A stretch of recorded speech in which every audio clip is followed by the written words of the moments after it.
Este programa tem o apoio de BetClick. Começa mais uma jornada da Liga Portugal BetClick. Aqui não há meio termo. As equipas não jogam bem nem mal. Antes, pelo contrário, são remates rasteiros, a meia altura, por cima da barra. Em estádios bonitos, modernos, arejado, fica na retina um cheiro de bom futebol. Liga Portugal BetClick, em nome do futebol.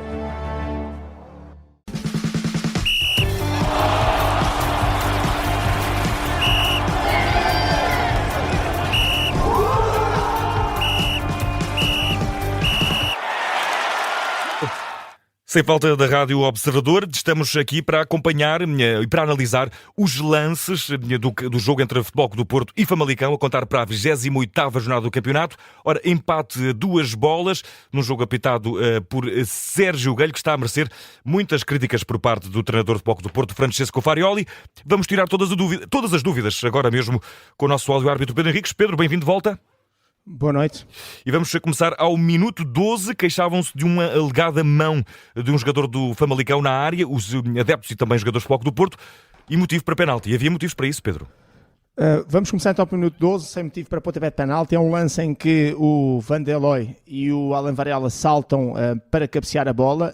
Portanto, estamos a falar de uma marcação dentro da área do Famalicão, marcação homem-homem, por assim dizer, e eles saltam para cabecear a bola. Nem o Van der Looy nem o Alan Varela tocam na bola, isto é, quando digo tocam, cabeceiam a bola, e ela vai para o jogador, vai ter com o jogador que está atrás, que é o Elisor, e o Elisor leva com a bola em cheio na cara, e como tem as mãos levantadas, quase em movimento de proteção, acaba por levar com a bola em cheio na cara e a tocar também em simultâneo ali nas mãos.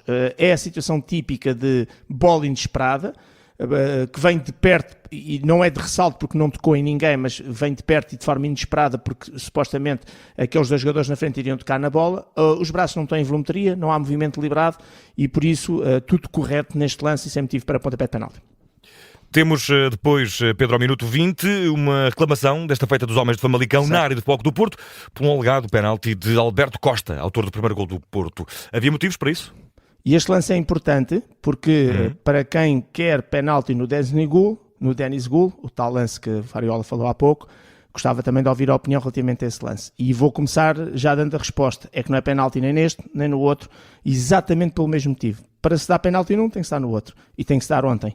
Se não se dá ontem, não se pode dar nenhum destes. E cada vez mais vai ser assim, e com as novas instruções que saíram agora da semana passada de Malta, eu quando digo Malta porque foi lá a reunião de todos os responsáveis pela arbitragem a nível europeu, vai-se perceber ainda melhor aquilo que se pretende relativamente a estas situações. Especificamente este lance é uma situação na área dos Dragões, em que a bola é cruzada, vai pelo ar, e por um momento, muito rápido, o Alberto Costa abraça e larga o sorriso. Quando paramos a imagem, temos um jogador a abraçar o outro com ambas as mãos, e por assim dizer, a impedir o jogador de progredir, e portanto com imagens paradas estes lances são todos penalti, como quando estás a agarrar uma camisola é tudo falta, mas na prática e na realidade não é isso que se pretende, é preciso haver uma causa, um efeito, uma consequência, perceber se o movimento é prolongado, se impede realmente um jogador de prosseguir a sua marcha, a sua corrida, de tentar chegar à bola.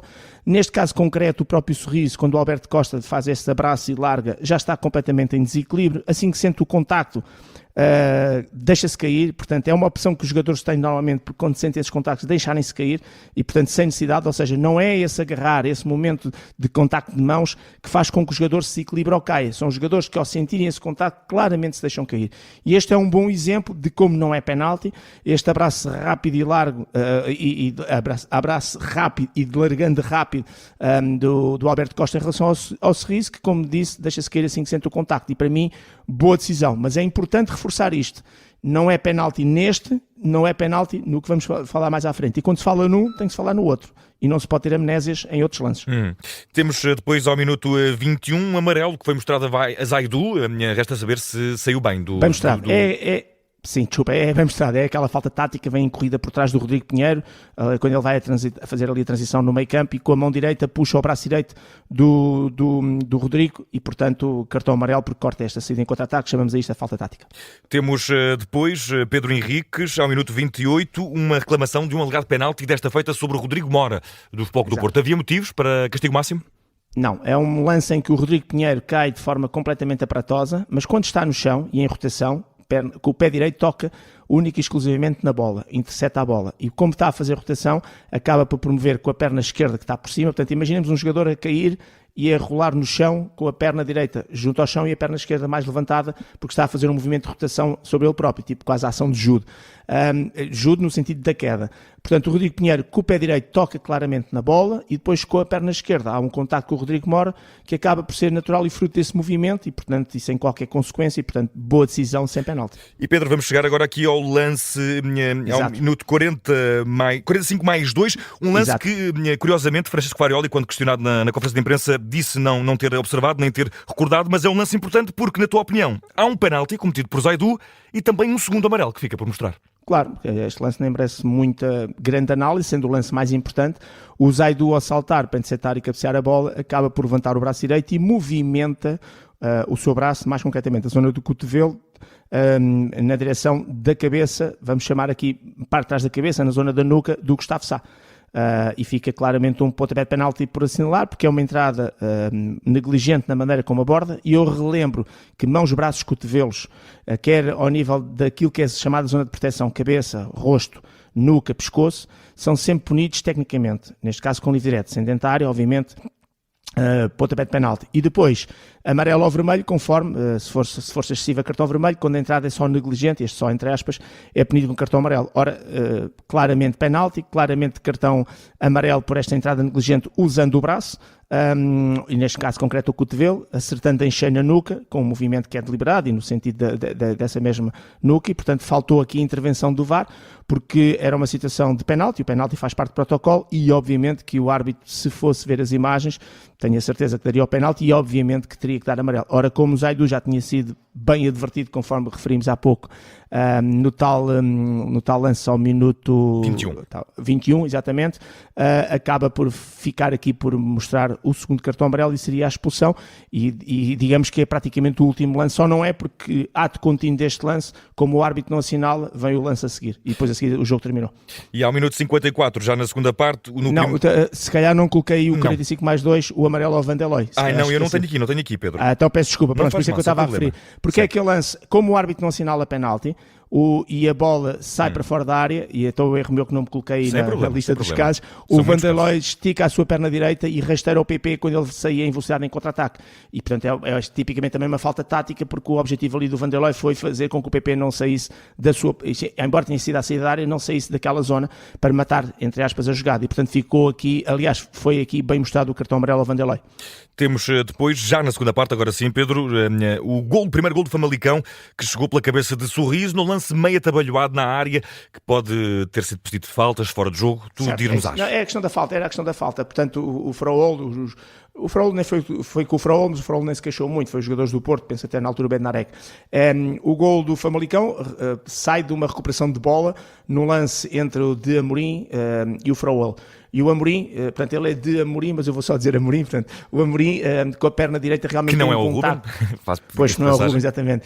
Tem a perna direita em contacto com a coxa esquerda do Fraol, portanto, está por trás, mas com o médio dinamarquês já em desequilíbrio. Portanto, esse contacto é normal naquilo que é disputa de bola, não é propriamente dito uma entrada por trás que fizesse com que o Fraol se desequilibrasse ao cair. Aliás, quando há esse contacto, o Fraol já está em claro desequilíbrio e depois acaba mesmo por cair mais à frente em contacto com outro jogador. Mas isto para dizer que esta recuperação de bola por parte do Amorim em relação ao Fraol foi correta, foi legal e sem falta, e por isso na sequência o gol, na altura do empate do Famalicão, também correto e legal.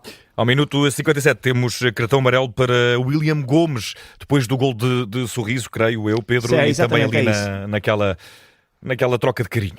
Exato, eu vou assinalar isso como um comportamento antidesportivo, são aquelas situações que é muito difícil, nós percebemos que há um ajuntamento e nós em termos de televisão, até por boas vezes nós só estamos a ver aquilo que a câmara segue, não estamos a ver aquilo que são os olhos do árbitro, que está muitas vezes a ver outras coisas que não estão acertadas, quando há estes ajuntamentos, estas confusões, até porque o Sorriso, depois de marcar o gol, lesionou-se na mão, pediu assistência, depois ficou fora, depois veio para dentro e depois entrou o equipamento, então houve ali uma certa confusão, e o árbitro mostra cartão amarelo ao William Gomes. Eu dou sempre como boa estas decisões destes cartões amarelos. Pedro, o que me apareceu da imagem é que o Willian Gomes foi para lá reclamar e Sim, achava exato, que exato. estava a perder tempo, o sorriso, mas depois acabou por perceber o que se tinha passado e acabou até por cumprimentar e pedir, Exato, não sei se exato, pediu desculpa, mas cumprimentaram-se pelo menos. Exato, depois. pronto, de qualquer maneira o árbitro mostrou o cartão amarelo e eu vou sempre aceitar como boa decisão nestas circunstâncias, porque há coisas que nós não retemos a informação porque não estamos lá e só os nossos olhos são os olhos da Câmara e muitas vezes a Câmara não consegue também estar a ver tudo e portanto dou sempre como boa estas decisões, sobretudo estes amarelos com os jogos interrompidos, estes cumprimentos incorretos, antidesportivos, o que quer que seja. E há coisas que a Câmara vê, mas certamente não ouve, não capta. Ao minuto Exato. 68, Pedro, temos aquele lance do qual se queixava também Farioli de um alegado penalti sobre Denis Goller. Havia motivos para isso? Para mim não, e uma vez mais, aqui, até porque aqui há uma outra atenuante interessante, é que o Gustavo Sá tem a mão esquerda no ombro direito do Denis Gul e ele tem a mão direita esticada e por baixo da zona da axila do Gustavo Sá. Portanto, quando há estas situações mútuas de braços e de mãos, um no outro, as indicações que os árbitros têm é para deixar seguir. Os árbitros e os VARs. De qualquer maneira, mesmo que se queira considerar, até porque este lance aqui, ao contrário daquele que falámos há pouco do Alberto Costa, ao minuto 20, tem a agravante que é este é a atenuante, que é os dois jogadores estarem a usar o braço um sobre o outro. O Gustavo Sá com a mão esquerda no ombro direito do Denis Gul e o Denis Gul com a mão direita por baixo da axila do Gustavo Sá. Ao contrário, no minuto 20, o Alberto Costa é o único que abraça e larga o Sorriso e, portanto, o Sorriso nunca utilizou os braços. Para mim, estes lances não são motivo para pontapé de penalti, sobretudo quando se percebe que os jogadores que sentem estes contactos deixam-se cair. Não é uma situação típica de impedimento de movimentação, como muitas vezes acontece quando a bola vai para uma determinada zona e que o jogador pode lá chegar a essa zona. Não é o caso, portanto, ainda por cima, nem sequer é daqueles lances que às vezes acontece que se vê a camisola muito esticada do jogador e, portanto, estamos ali depois a analisar, mas vê-se a camisola muito esticada, realmente ele foi impedido. Aqui nem sequer isso aconteceu, eles estão sempre colados, até há uma sequência de imagens muito interessantes, todas elas em que os jogadores estão ao lado, os dois jogadores estão ao lado um do outro, e, portanto, para mim, e dentro daquilo que é a minha coerência, pelo menos a maneira como eu analiso, eu gosto de responder esta pergunta ao minuto 68, dizendo, não dou penalti ao minuto 68, como não dou penalti ao minuto 20, quando o Alberto Costa abraça o Sorriso. Temos ao minuto 69 já, Pedro, um amarelo para Bednarek do Porto. Bem mostrado? Sim, entrou de perna direita bem esticada, acaba por acertar ali com a sola no pé direito, no tornozelo esquerdo do Elisor e uma entrada negligente, bem sancionada disciplinarmente com o cartão amarelo. Um minuto depois, novo amarelo para o homem de foco do Porto, desta feita para Alan Varela, o oitavo campeonato. O oitavo amarelo no campeonato. Uma entrada muito durinha, mas só amarelo. Depois tive também a ver a repetição, se não era um bocadinho mais do que isso. Uma entrada negligente por trás, sobre o Gustavo Sá. Na altura foi com o pé esquerdo no calcanhar direito do Gustavo Sá. Uma entrada dura, sem bola, por assim dizer, fora de tempo. Sem bola no sentido, a bola já não estava ali, porque o lance foi para aquela zona ali, mas de qualquer maneira apenas cartão amarelo, porque é apenas uma entrada negligente, não há uso excessivo de força e por isso bem mostrado o cartão amarelo ao Alan Varela. Temos aqui depois um amarelo para Rafa Soares desta feita do Famalicão, também bem mostrado, Pedro. Sim, esticou o pé esquerdo e pisou de forma negligente o pé direito do Fraolo, junto à linha lateral e portanto cartão amarelo e livre direto. E ao minuto 96, amarelo para Alberto Costa e De Haas, que tiveram aquelas habituais trocas de carinho que na tua opinião devem ser punidas, Pedro? Certo, mas aqui o Alberto Costa tem uma carga sem bola sobre um jogador do Famalicão e o De Haas, com o seu colega no chão, vai lá e empurra o defesa do Futebol Clube do Porto. E, portanto, pela falta em si e disputou o outro pelo cumprimento incorreto deste empurrão, acaba por ver o respectivo cartão amarelo. Pedro Henriques, temos a minha nota para o árbitro desta partida, Sérgio Guelho, depois destes lances que mereceram alguns deles algumas críticas por parte da equipa de Futebol Clube do Porto. Não, eu vou dar nota 4 porque, vamos lá ver uma coisa, é um jogo de 2-2 e há um lance que nós não sabemos o que é que pode acontecer, às vezes até se dá o contrário e portanto não faço futurologia em relação ao resultado. A minha lógica neste lance é quando há uma situação de penalti e ainda por cima com um penalti que teria como consequência uma equipa ficar reduzida a 10, parte sempre do princípio que é um lance muito impactante, sobretudo quando o resultado fica 2-2. Se ficasse outro resultado qualquer, poderíamos eventualmente discutir de outra maneira este tipo de nota. Agora, ficando 2-2, a acabar a primeira parte, tens um penalti que não é assinalado e tens efetivamente uma equipa que fruto desse penalti tinha que ver o amarelo e obviamente o segundo, neste caso, que era a questão do Zaidu, acaba por ter impacto e é por isso que eu vou dizer, quase como título, fica um penalti para assinalar em lance claramente de VAR, porque este é um lance claramente de VAR, que é óbvio, claro, nesta situação do Zaidu, mas depois a gente muitas vezes foca-se no lance que acaba por determinar uma nota e pronto, é um bocadinho esta a lógica que acontece, mas o árbitro teve um jogo muito intenso, muito difícil, com muitos lances de área bem decididos, teve 8 cartões amarelos bem mostrados, ainda foi aos bancos, mostrar lá amarelos e vermelhos com fartura também aos bancos e aos bancos suplementares, por isso foi um jogo muito difícil, muito intenso. Tem este lance aqui, se o VAR tem ajudado, se calhar estaríamos a falar de outra maneira, porque o árbitro, se eu conseguisse excluir este lance, daria sempre nota positiva, porque ele teve bem no restante análise que fez e gestão que fez técnico disciplinar. Este é que é o mesmo caso do jogo, e por isso nota negativa, ficou um penalti por assinalar em lance claramente de VAR, que valeria ao Zaidu também o segundo cartão amarelo. Pedro Henrique fica por aqui mais um Sem Falta da Rádio Observador, está de regresso para analisar o trabalho do árbitro que vai apitar o jogo entre Casa Pia e Benfica, no qual vamos contar também com a tua áudio-arbitragem. Um grande abraço, Pedro. Um abraço, obrigado. E já sabe, pode também sempre ouvir o Pedro Henriques em sede de O Campeão, e o Campeão é, aqui na Rádio Observador. Um abraço, Pedro, boa Páscoa. Obrigado, até amanhã.